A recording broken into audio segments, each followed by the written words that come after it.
Well, speaking of looking your best, it is the holiday photo season. So here with a few tips for taking the perfect family picture is Chris Bosworth from the Cleveland Photographic Society. It's good to have you here. Thanks for having me. People do sometimes dread the holiday pictures. Why do you think I'm behind the camera? Right.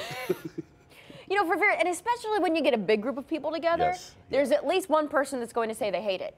Yep. So it's like, how do you make sure that everyone at least is more than likely happy with what you get? Where do you begin? Yes. Do you start with the planning in advance, I'm guessing? Absolutely. It's not too early to start planning right now, and Christmas is coming up on us fast. I think that the shot really starts like now, after maybe 11 o'clock after this show here. So you got three moving parts that I look at. I know the environment. I know who's going to host the party. The people, I probably know how many people are going to be there, and that's really crucial. And the equipment. So I've got an option. I have our typical smartphone. And sometimes those smartphones can take some amazing pictures. They do, but they're not going to be my first choice for this for three reasons. One, their angle of view isn't very wide, so you're kind of limited. The second thing is the flash isn't very bright, so that can be a problem.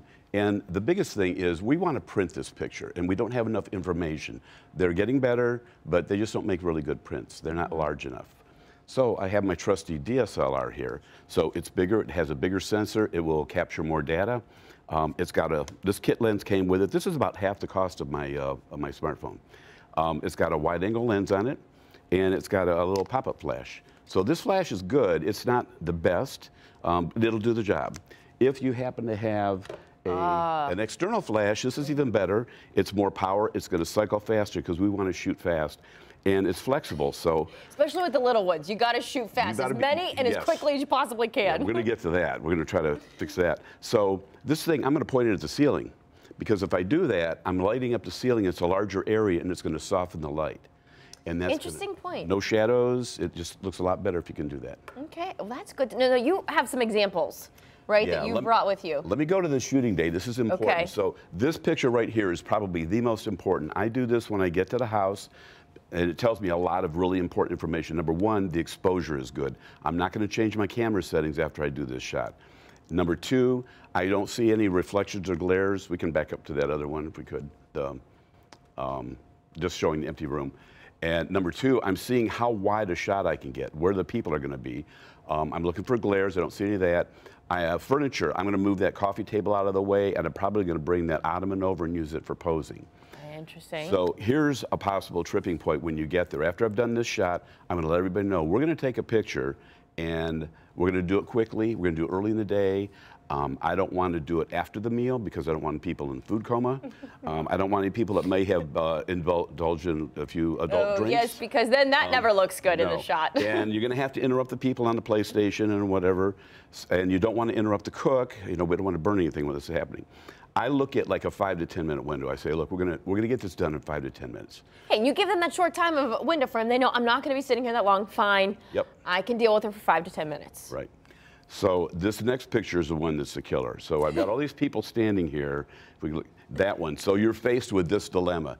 These people are like, okay, here I am. Let's get this over with. So what do you do with all these people? So what I'm looking at is I want to start in the middle of my empty room. I want to start there at a center point and start building out from that. Gotcha. So if we look at our next picture where everybody's out, see how great that looks? That looks awesome. They were wonderful. So I started in the middle and I worked out and I seated people and then I started layering. Children can come in the front, adults can go in the back, and it doesn't really matter if they're real tall or not. If you see the way I've got them layered, that just, you know, that's not perfect. If I had it to do again, I might change a few things, but they were just really great willing subjects. Well, they look like they're all smiling at least. You got them all smiling. Everyone's eyes are open. Yep.